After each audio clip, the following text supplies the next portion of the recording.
Nagbubukas ang kwento sa kailaliman ng piitan, kung saan mag-isang nilalabanan ni Oren Dura ang mga halimaw na uri ng kuneho.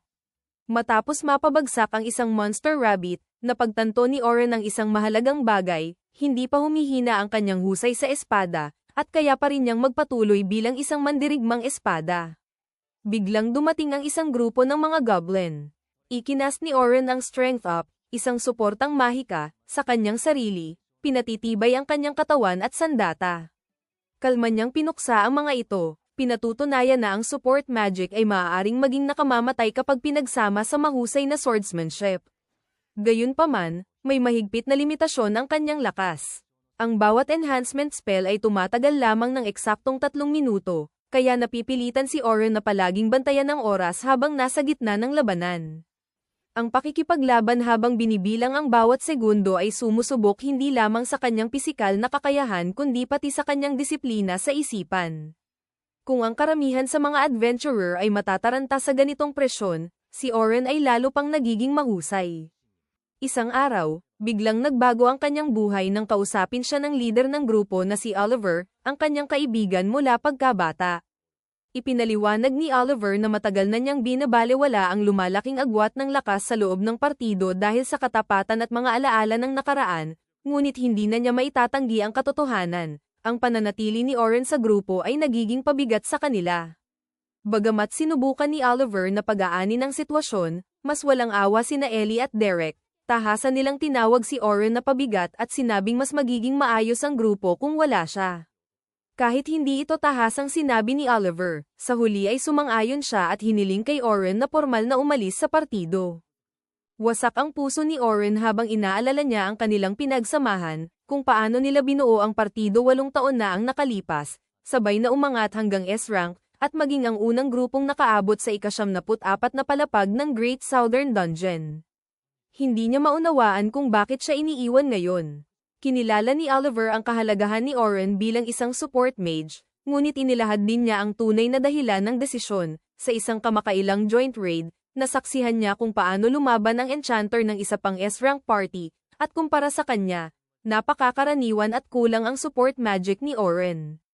Hindi ito may kakaila ni Oren. Kahit gaano siya magsanay, hindi kailanman umabot sa parehong antas ang kanyang support magic. Ipinagtanggol niya ang sarili. Sinasabing mahina lamang ang kanyang mahika dahil orihinal siyang itinakdang maging swordsman at lumipat lang sa enchantments upang balansehin ang partido. Ngunit pinutol siya ni Derek, pinaalalahanan siyang napilitan lang siya sa papel na iyon dahil mas mahusay na swordsman si Oliver. Bagamat maraming kayang gawin ngunit pangkaraniwan sa lahat ng aspeto, wala na raw lugar si Oren sa isang elitistang S-rank team, lalo na't may nahanap na silang kapalit na enchanter. Wala nang masabi pa. Umalis si Oren. Habang palabas siya, ibinigay ni Ellie ang huling hampas, sinabing masaya siyang hindi na makikialam si Oren sa kanila at nabagamat sapat ang kanyang kakayahan para sa A-rank, ang isang kasing inferior niya ay hindi nararapat sa isang S-rank na partido. Ang mga salitang iyon ang nagtulak kay Oren na magpas siya, mag-isa na siyang kikilos at patutunayan ang kanyang halaga. Matapos ang kanyang pangangaso, nagtungo si Oren sa isang teleportation crystal upang irehistro ang access papunta sa ika-7 palapag. Doon, narinig niya ang isang partido na nagkakagulo sa takot. Inatake raw sila ng mga orc at napilitang tumakas, iniwan ng isang miyembro sa likuran. Ipinilit ng leader ng grupo na tama ang kanilang naging desisyon, sinasabing masyado silang mahina para lumaban. Nang marinig ito, tinamaan si Oren. Hindi niya matanggap ang isa na namang pag-abandona, kaya hinarap niya ang grupo at ininsulto ang leader dahil sa pag-iwan sa isang kasamahan para mamatay. Nang may isang miyembro ang sumugod sa kanya, madali niya itong pinabagsak at mariing tinanong kung saan nila iniwan ang babae. Sa ibang bahagi ng piitan, ang iniwang babae ay napapalibutan ng mga orc. Ang kanyang barrier magic ay sandaling humahadlang lamang bago tuluyang mabasag. Habang nilalamon na siya ng kawalan ng pag-asa, isang wind spell ang biglang nagpalipad pabalik sa mga orc. Dumating si Oren, humakbang sa pagitan niya at nang tiyak na kamatayan. Habang umaatake ang mga orc, hinarap niya sila ng diretso, ikinakast ang support magic sa sarili sa gitna ng labanan, hiniwa sa dalawa ang isang orc, at in-enchant ang kanyang espada ng sharpness V upang tapusin ang natitira. Bagamat ipinaliwanag ng dami ng kalaban kung bakit tumakas ang partido, ang laban ay lubos na kayang-kaya ni Oren. Nabigla ang babae, si Sofia, at sa tindi ng emosyon ay napaupo siya at napaiyak. Siniguro ni Oren ang kanyang kaligtasan at inihatid siya palabas ng piitan. Bago sila maghiwalay, ipinakilala niya ang sarili bilang Sofia Clottel. Agad nakilala ni Oren ang prestihiyosong pangalan at sagisag ng Night Sky Silver Rabbits, isa sa pinakamakapangyarihang guild sa kaharian. Dahil sa labis na pasasalamat sa pagliligtas sa kanyang buhay, iginiit ni Sofia na ilibre siya ng hapunan, at kahit nag-alinlangan, sa huli ay pumayag si Oren. Sa restoran, napansin ni Oren ang parehong sagisag sa karatula, na lalong nagpatibay sa katayuan ni Sofia. Lalong nag-alala si Oren nang makita ni Sofia ang kanyang nakatatandang kapatid na si Selma Clottel, na nakaupo sa loob. Si Selma, ang leader ng pinakamalakas na S-rank party ng Silver Rabbits at ang pinakamakapangyarihang enchanter sa buong kontinente, ay hinarap si Oren. Inakala niyang may late night date ito kasama ang kanyang 14 anyos na kapatid. Lumala ang hindi pagkakaunawaan hanggang sa ipinaliwanag ni Sofia na iniligtas ni Oren ang kanyang buhay. Nang lumabas ang buong katotohanan, taos-pusong humingi ng paumanhin si Selma. Habang nag-uusap sila, inamin ni Oren na hindi na siya kabilang sa hero party. Nagulat si Selma, lalo na't naaalala niya si Oren mula sa kanilang joint raid at alam niya mismo kung gaano ito kahusay. Nakakita siya ng pagkakataon at inalok si Oren ng isang bayad na posisyon sa isang teaching expedition para sa mga bagong recruit. Bagamat ikinararangal niya ang alok, tinanggihan ito ni Oren. Ipinaliwanag na nais na niyang mag-adventure ng mag-isa at ayaw na niyang malimitahan sa papel ng support magic. Dahil sa taos-pusong pakiusap ni Sofia, napaisip muli si Oren, at sa huli ay pumayag siyang pag-isipan ang alok, sa isang kondisyon, kung sasali siya, lalaban siya bilang isang swordsman, hindi lamang bilang enchanter. Bagamat nagduda si Selma sa kanyang husay sa espada, tinanggap niya ang kondisyon at sinabi kay Oren na magtungo sa punong tanggapan ng Silver Rabbit kinabukasan ng umaga kung magpapasya siyang sumama. Bago umuwi, dumalaw si Oren sa isang pamilyar na tindahan ng mga sandata. Nagpasalamat ang matandang may-ari sa kanya dahil sa pagtulong niyang mapalago ang negosyo noon, ngunit humingi ng paumanhin si Oren, ipinaliwanag na hindi na siya bahagi ng hero party at wala na siyang impluwensya. Pinakalma siya ng matanda. Sinabing ang halaga ni Oren ay hindi kailanman nakatali sa kanyang titulo. Bayani man o hindi, siya pa rin ang parehong tao, isang taong tumutulong sa kapwa. Hinikayat niya si Oren na mamuhay para sa sarili at piliin ang sarili niyang landas. Kinabukasan ng umaga, nagulat si Orhan Dura sa punong himpilan ng Silver Rabbit. Nang makita siyang mukhang malusog, tinanong siya ni Selma kung nakakaramdam siya ng ginhawa matapos iwan ng Heroes Party. Sumagot siya na parang ganoon nga ang pakiramdam.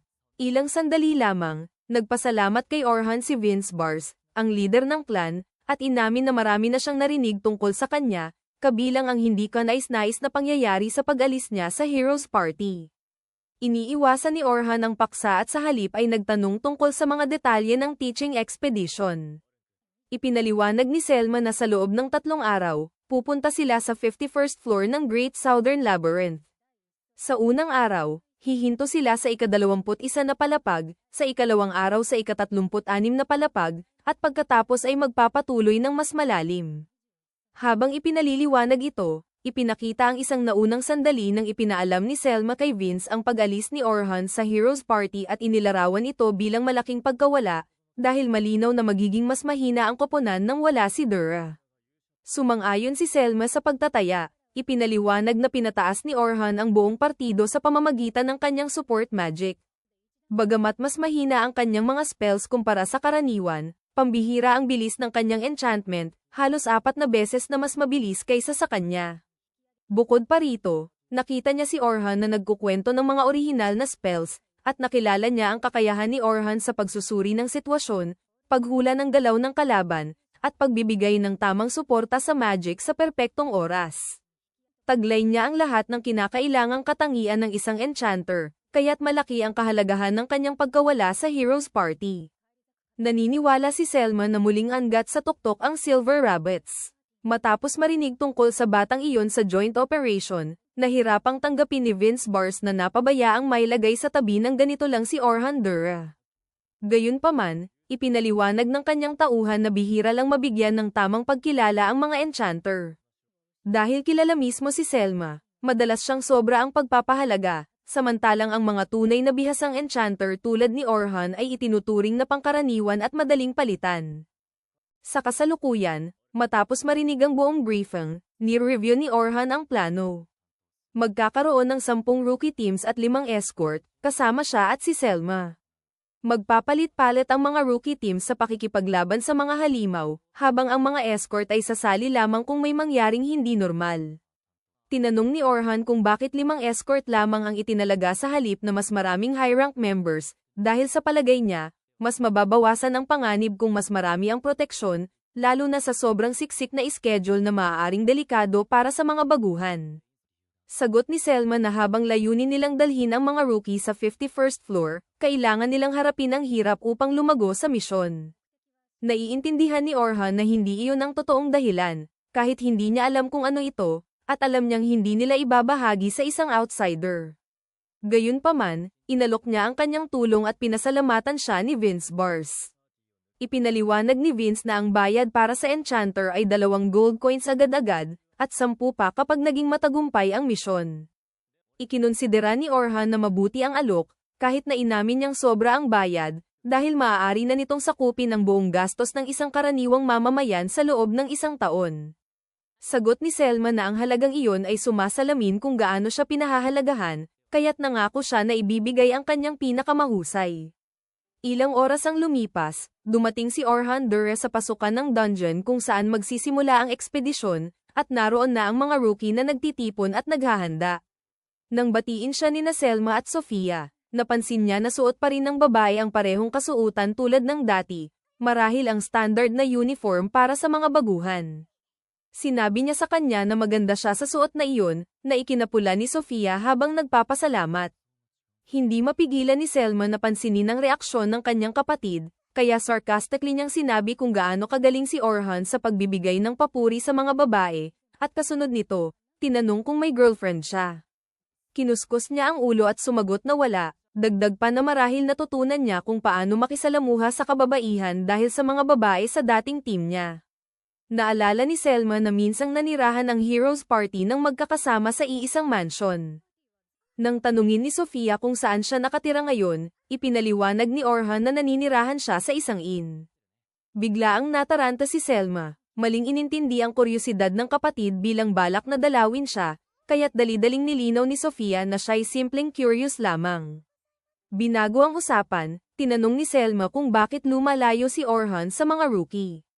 Ipinaliwanag niya na bilang isang outsider, pinili niyang manatili sa likuran upang hindi dagdagan ang tensyon ng grupo. Sa ganitong pananaw, hiniling ni Selma na tulungan niya ang grupo na kumalma habang ipinapadala niya si Sofia upang muling makasama ang kanyang koponan. Di nagtagal, sinundan ni Orhan si Selma habang nilalapitan niya ang 3 adventurer na itinalaga bilang escorts. Pinuri ng Silver Rabbit si Orhan Dura at tiniyak sa kanila na magiging maasahang kakampi siya, isang pahayag na agad tinanggap dahil sa mataas na tingin ng grupo kay Selma. Gayunpaman, hiniling ni Orhan na huwag masyadong itaas ang inaasahan, lalo na sa harap ng iba. Nang sabihin ni Orhan na siya ang magsisilbing attacker, ipinakilala ng lalaking may asul na buhok ang sarili bilang si Anthem, isang defender. Si Bernard, ang isa pang lalaki, ay isa ring defender, habang si Kathy ang healer.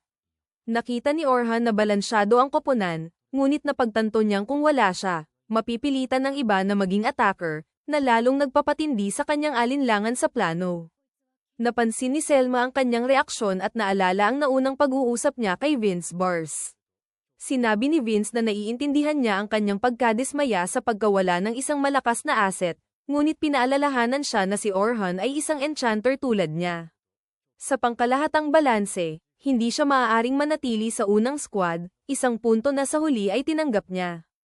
Pinagsisihan ni Selma na hindi nakausad kahit ng isang hakbang ang kanyang clan mula noong nakaraang taon, kaya't naniwala siya na maaaring hindi na muling mabawi ng Silver Rabbits ang kanilang nawalang katanyagan. Dahil dito, inimbitahan niya si Orhan Dure na sumali sa ekspedisyon. Gayunpaman, pumayag lamang si Orhan sa kondisyong magagamit siya bilang swordsman. Ang tanging maaasahan niya ay talagang magsisilbing frontline attacker si Orhan kapag naging matindi na ang laban. Pagkatapos makaalis sa escort team, dinala ni Selma si Orhan sa mga rookie upang pormal silang batiin. Lumapit siya at hinikayat ang atensyon ng lahat, at inihayag ng leader na sisimulan na nila ang pagbaba patungo sa 51st floor ng Great Southern Labyrinth. Kinikilala niya ang kanilang kaba, alam kung gaano kahirap marating ang ganoong kalalim sa simula pa lamang ng kanilang karera, ngunit tiniyak niya na huwag silang mag-alala, dahil may dala siyang makapangyarihang kakampi sakaling may mangyaring hindi inaasahan. Ipinakilala niya si Orhan Dura at ibinunyag na siya ay nakarating na sa 94th floor, isang lalim na kahit ang mga kilalang tao sa kaharian, kabilang si Selma mismo, ay hindi pa nararating.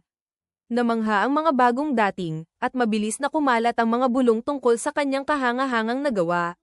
Sa kabila ng hiling ni Orhan kay Selma na huwag siyang pasanin ng labis na inaasahan, idineklara niya na siya ang pangunahing batayan sa loob ng dungeon at idinagdag na minsang miyembro siya ng Heroes Party. Agad itong nagpatanyag sa kanya sa hanay ng mga trainees. Pagkatapos ng pananalita, nagreklamo si Orhan Dura na inilagay siya ni Selma sa halos banal na pedestal. Iginiit ni Selma na kinakailangan ito, dahil nakakatulong itong panatilihing kalmado ang mga rookie. Gayunpaman, sa isip ni Orhan, ang tanging dahilan kung bakit gusto niya noon ang titulong hero ay upang matulungan ang kanyang lolo sa tindahan, at umaasa siyang hindi magiging istorbo ang atensyong ito. Pagkatapos, hiniling ni Selma na samahan niya ang Team 10, na binubuo ng mga pinaka-promising na bagong dating, na madaling maabot ang mid-floors kung matututo silang makipagtulungan. Sandaling hinawakan niya ang kamay ni Orhan upang aliwin siya, kahit hindi sigurado si Orhan kung dapat bang magtiwala ng ganito sa isang outsider. Sa kabila nito, nagpunta si Orhan Dura patungo sa tatlong rookie ng Team 10, kabilang si Sofia. Naramdaman ni Orhan na may nawawala, ngunit matapos tiyakin na naruroon ang lahat ng miyembro, nagmuni-muni siya kung gaano panganib ang bumuo ng isang koponan na kakaunti lamang ang rookie. Ang batang lalaki sa trio ay may kumpiyansang nagsabi na walang makakasabay sa kanilang bilis, na nagpaisip kay Orhan kung anong klase ng tao ang lalaki kung ganito na siya kaarogante sa murang edad. Hiniling ni Orhan sa mga rookie na ipakilala ang kanilang sarili. Ipinakilala ng batang lalaki ang sarili bilang si Logan Hayward, isang enchanter na ipinagmamalaki na isang araw ay malalampasan niya si Selma. Sunod, ipinakilala ni Caroline Inglet ang sarili bilang isang defender. Napansin ni Orhan na kaunti lamang ang dala niyang kagamitan para sa kanyang papel, at ipinaliwanag niya na iniiwasan niya ang armor at shield. Mas gusto niyang umiwas kaysa mag-block, dahil hindi niya matiis ang iniisip na mahawakan siya ng mga halimaw. Gayunpaman, dahil sa matinding pagnanasa na patayin sila, pinili niya ang isang klase na nagpapahintulot sa kanya na makipaglaban sa malapit na distansya. Napansin ni Orhan na mas mahirap umiwas kaysa magdepensa gamit ang shield, lalo na para sa isang baguhan tulad ni Caroline, at tinanong kung may tumutol sa desisyon niya sa kanilang clan. Inamin ni Logan na may iba nga na tumutol, ngunit sinabi niyang binalewala ito ng kanilang kasama at pinili ang sarili niyang desisyon. Ang kanyang puna ay muling nagpasiklab ng argumento, at upang itigil ang walang kabuluhang pagtatalo, hiniling ni Orhan Dura sa huling miyembro ng trio na ipakilala ang sarili.